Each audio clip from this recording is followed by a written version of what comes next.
या अल्लाह तेरा शुक्र, मामला मजीद आगे बढ़ने से रुक गया। ईरान ने इसराइल के खिलाफ ऑपरेशन रोकने का ऐलान कर दिया। अब उम्मीद यही है कि इसराइल भी शरारत से बाज रहेगा। ना तो ईरान और ना ही लिबनान पर हमले करेगा इसराइल, वरना ईरान एक बार फिर हमले शुरू कर देगा इसराइल पे। मगर सवाल यह है कि क्या इसराइल वाकई रुक जाएगा या नहीं। तो दोस्तों, बज़ाहिर तो ऐसा लग रहा है कि अमरीकी सदर डोनाल्ड ट्रंप ने इसराइल को कहा है कि बाज आ जाए वो और बंद करे अपनी हरकतें, मुआहिदा होने दे अमरीका और ईरान का। और इसराइल मान भी गया। उसके बाद डोनाल्ड ट्रंप ने गारंटी दी ईरान को कि इसराइल अब ईरान और लिबनान पर हमलों से बाज रहेगा। आप इसराइल पे हमले रोकने का ऐलान कर दें। इसीलिए ईरान ने इसराइल के खिलाफ ऑपरेशन रोकने का ऐलान किया, क्योंकि ईरान के इस फैसले से पहले डोनाल्ड ट्रंप ने मुख्तसर पैगाम जारी किया था ट्रुथ सोशल पे। लिखा था इसराइल और ईरान को हर सूरत जंग रोकना होगी और वो भी फौरन। और फिर ईरान ने इसराइल मुखालिफ ऑपरेशन रोकने का कह दिया। मतलब मामला तय पा गए हैं। अब मुज़ाकरा दोबारा होंगे और चंद दिनों में मुआहिदा हो जाएगा। मुहर्रम से पहले पहले ईरान अमेरिका मुस्तकिल जंगबंदी एग्रीमेंट हो जाएगा इंशाअल्लाह। दोस्तों, बहुत बड़ी साजिश नाकाम बना दी गई सऊदी अरब, ईरान और पाकिस्तान के खिलाफ। हुआ यह कि ईरान ने इसराइल पे हमला किया तो जंगल की आग की तरह एक झूठी, मनगढ़ंत और जाली खबर फैला दी गई कि ईरान ने सऊदी अरब पे भी हमला कर दिया। ईरान ने निशाना बनाया सऊदी अरब में मौजूद अमरीकी अड्डे प्रिंस सुल्तान एयरबेस को। बस फिर क्या था, पूरी दुनिया हैरान रह गई कि ये क्या कर दिया ईरान ने, सऊदी अरब पर क्यों कर दिया हमला, उसका क्या कसूर था। खबरें फैलाई गईं कि बस बहुत हो चुका, अब सऊदी अरब भी जवाबी हमला करेगा ईरान पे। और चूंकि पाकिस्तान और सऊदी अरब का दिफाई मुआहिदा है, इसलिए पाकिस्तान भी करेगा हमला ईरान पे और फिर तमाम खलीजी ममालिक भी ईरान पे चढ़ दौड़ेंगे। यूं इसराइल का ख्वाब पूरा हो जाएगा इन सब ममालिक को आपस में लड़वाने का। मुज़ाकरात खत्म हो जाएंगे, मुआहिदा होगा ही नहीं, क्योंकि पाकिस्तान सालसी छोड़ के ईरान के खिलाफ फरीक जो बन जाएगा। लेकिन फिर ईरान ने सख्ती से तरदीद की इस खबर की। कहा नहीं किया ईरान ने अपने बरादर इस्लामी मुल्क सऊदी अरब पे कोई हमला। झूठी हैं ऐसी सब खबरें। यूं ये साजिश नाकाम हो गई, वरना तो बहुत गहरी चाल चली गई थी पाकिस्तान, सऊदी अरब और ईरान के खिलाफ। अब या तो डोनाल्ड ट्रंप रहेंगे या फिर नेतन्याहू, दोनों में से किसी एक का सियासी करियर बचेगा। अगर डोनाल्ड ट्रंप अमेरिका के सदर बरकरार रहे तो नेतन्याहू इलेक्शन हार जाएंगे, और अगर नेतन्याहू इलेक्शन जीत गए तो डोनाल्ड ट्रंप का मुआवजा हो जाएगा और गई उनकी सदारत। आए जानते हैं कैसे। तो दोस्तों, अगर अमेरिका और ईरान के दरमियान पीस डील हो गई तो ट्रंप की सदारत बच जाएगी। वो ऐसे कि ईरान के जंग के बायस डोनाल्ड ट्रंप अपनी मकबूलियत खो चुके। वो कभी इतने गैर मकबूल नहीं थे जितने अब हैं। उन्हें दोबारा मकबूल सिर्फ और सिर्फ ईरान से मुआहिदा ही करवा सकता है। मुआहिदा हो गया तो 3 नवंबर 2026 को होने वाले मिड टर्म इंतखाबात जीत जाएंगे वो, कि उनकी सदारत बाकी रहेगी और वो अपनी टर्म पूरी करेंगे। लेकिन अगर ना हो सका ईरान अमेरिका मुआहिदा तो ट्रंप मिड टर्म इंतखाबात हार जाएंगे। उसके बाद उनका मुआवजा हो जाएगा और वो सदर नहीं रहेंगे अमेरिका के। इसलिए ट्रंप एड़ी चोटी का जोर लगा रहे हैं ईरान से मुआहिदे के लिए, जबकि नेतन्याहू भरपूर कोशिश कर रहे हैं कि ये मुआहिदा ना हो, क्योंकि अगर ये एग्रीमेंट हो गया तो फिर नेतन्याहू 27 अक्टूबर 2026 को होने वाले इंतखाबात हार जाएंगे, और अगर ना हुआ तो उन्हें जीतने से कोई नहीं रोक सकता। इसीलिए मैच पड़ चुका है ट्रंप और नेतन्याहू के बीच। ऐसे में किसी एक की फतह होगी। अब आप कमेंट करके बताएं कि ये मैच कौन जीतेगा। आखिर ईरान और इसराइल ने एक दूसरे पे हमले क्यों शुरू कर दिए? बात आखिर बढ़ी तो बड़ी क्यों? क्या दोबारा बाकायदा जंग शुरू हो चुकी? क्या अमेरिका भी इसराइल के साथ मिलकर हमले करेगा ईरान पे? क्या अब ईरान अमेरिका मुज़ाकरात खत्म हो जाएंगे? और क्या मुआहिदा नहीं हो पाएगा अब अमेरिका और ईरान के बीच? आए जानते हैं इन तमाम अहम तरीन सवालों के जवाब। तो दोस्तों, इसराइल अपनी चाल में कामयाब हो गया। सबोताज कर दिया उसने मुज़ाकरात को, रोंद के रख दिया अमन अमल को, मजबूर कर दिया ईरान को कि वो इस पे हमला करे। और वजह है इसकी लिबनान। पहले लिबनान के 2000 मुरब्बा किलोमीटर के वसी इलाके पे कब्जा कर लिया इसराइल ने। उस पर भी ईरान ने हमला नहीं किया इसराइल पे।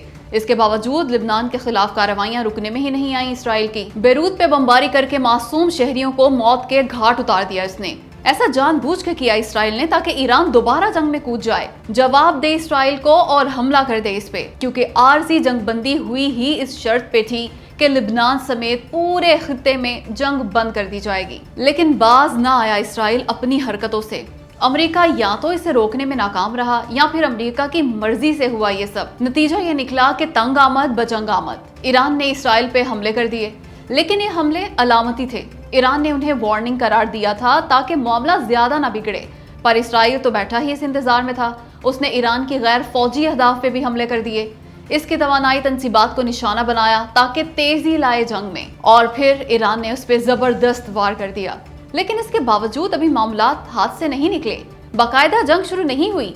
امریکہ اگر مذاکرات میں واقعتاً سنجیدہ ہے تو اسے لگام ڈالنی ہوگی اسرائیل کو، اور اگر ایسا کرنے میں ناکام رہا امریکہ تو پھر باقاعدہ جنگ شروع ہو جائے گی، مذاکرات ختم ہو جائیں گے، امن کی جانب اب تک ہونے والی تمام پیش رفت صفر ہو جائے گی، اور تو اور خود امریکہ دوبارہ اس جنگ کا حصہ بھی بن سکتا ہے، مجبور کر سکتا ہے اسے اسرائیل دوبارہ جنگ میں شامل ہونے پر۔ اس لیے اب گیند ہے امریکہ کے کورٹ میں۔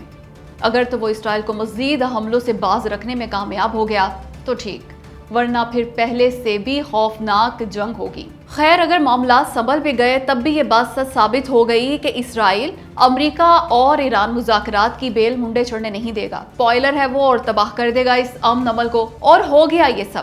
اب جنگ کے دہانے پر کھڑا ہے تمام خطہ، اور اس کا زیادہ نقصان امریکہ کو ہوگا۔ ڈونلڈ ٹرمپ کی صدارت خطر میں پڑ جائے گی، کیونکہ امریکہ کے مڈ ٹرم انتخابات سر پہ آ چکے۔ اگر ایران سے مکمل جنگ بندی اور اس کے بعد امن معاہدہ نہ ہوا تو ٹرمپ کی پارٹی مڈ ٹرم انتخابات ہار جائے گی، اور پھر کوئی نہیں بچا سکے گا ڈونلڈ ٹرمپ کو مواخذے سے۔ پیپلز پارٹی نے مارکا کیوں مارا گلگت بلتستان کے انتخابات میں؟ آئیں جانتے ہیں جی بی الیکشنز میں پیپلز پارٹی کی جیت کی 5 بڑی وجوہات۔ تو دوستو، پہلی وجہ تو یہ ہے کہ گلگت بلتستان میں یہ عام سوچ تھی کہ پی ٹی آئی اس وقت مشکل میں ہے۔ عمران خان عرصہ دراز سے جیل میں ہے، زیر عتاب ہے پی ٹی آئی۔ جیتنے پر بھی پی ٹی آئی مسائل حل نہیں کرا سکے گی گلگت بلتستان کے، اس لیے پی ٹی آئی کو ووٹ نہیں پڑا۔ اس کے علاوہ پی ٹی آئی کی قیادت کو کھل کے کیمپین بھی نہیں کرنے دی گئی۔ دوسری وجہ یہ ہے پیپلز پارٹی کی کامیابی کی نون لیگ کی اعلیٰ ترین قیادت نے انتخابی مہم نہیں چلائی اپنے امیدواروں کی۔ نواز شریف آئے پر ایک جلسہ کیا اور یہ جا وہ جا، اور اس جلسے میں بھی زیادہ بندے نہیں تھے۔ مریم نواز چونکہ پنجاب کی وزیر اعلیٰ ہیں، اس لیے وہ جا نہ سکیں الیکشن کیمپین کرنے۔ تیسری وجہ پیپلز پارٹی کا اچھا خاصا ووٹ بینک ہے گلگت بلتستان میں۔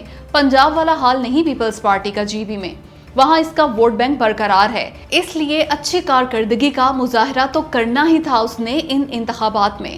چوتھی وجہ پیپلز پارٹی کی اعلیٰ ترین قیادت نے بھرپور انتخابی مہم چلائی۔ بلاول بھٹو اور آصفہ بھٹو زرداری نے جلسے کیے، خاص کر آصفہ بھٹو زرداری کی موجودگی سے بہت فرق پڑا۔ لوگوں کو بے نظیر بھٹو شہید کی یاد تازہ کرا دی آصفہ بھٹو نے۔ اور پانچویں وجہ یہ کہ پیپلز پارٹی نے مہم بہت زبردست کی۔ 18ویں ترمیم کارڈ کھیل گئی پیپلز پارٹی، صوبوں کی خود مختاری کا ایشو بنایا، اور یہ چھکا اسٹیڈیم سے پار گیا، اس کا تیر عین نشانے پہ جا لگا پیپلز پارٹی کا، اور وہ کامیاب ہو گئی گلگت بلتستان کے انتخابات میں۔ گلگت بلتستان کے کچھ حلقوں کے انتخابی نتائج آخر کیوں روک دیے گئے؟ تو دوستو، بظاہر اس کی وجہ ہے پیپلز پارٹی سے ڈیل نہ ہونا۔ معاملہ یہ ہے کہ پیپلز پارٹی ابھی تک ڈٹی ہوئی ہے بجٹ پر، وہ حکومت کی بات ماننے کو تیار ہی نہیں۔ حد تو یہ ہے کہ پیر کو ہونے والا قومی اقتصادی کونسل کا اجلاس بھی مؤخر کر دیا گیا۔ بظاہر پیپلز پارٹی کو پریشر میں لانے کے لیے جی بی کے مختلف حلقوں کے نتائج روک دیے گئے، کیونکہ ابھی تک پیپلز پارٹی کے پاس سادہ اکثریت نہیں جی بی میں۔ اگر پیپلز پارٹی نے بات نہ مانی تو شاید پلٹ دیے جائیں ان حلقوں کے ریزلٹس، اسے نہ بنانے دی جائے گلگت بلتستان کی حکومت۔ تبھی تو پیپلز پارٹی آزاد امیدوار اور دیگر جماعتیں احتجاج کر رہی ہیں، مطالبہ کر رہی ہیں روکے ہوئے نتائج جاری کرنے کا، اور تو اور چند نون لیگی امیدواروں کی جیت پہ احتجاج بھی کیا گیا پیپلز پارٹی، آزاد اراکین اور دیگر جماعتوں کی جانب سے۔ اب دیکھتے ہیں ہوتا کیا ہے، کیونکہ گلگت بلتستان میں محض 24 حلقے ہی تو ہیں، ان میں سے بھی کئی ایک حلقوں کے نتائج روکے جانے کی اس کے علاوہ اور کوئی وجہ سمجھ نہیں آتی۔ اب آپ کمنٹ کر کے بتائیں کہ آپ کی رائے میں کیوں روکے گئے نتائج گلگت بلتستان انتخابات کے۔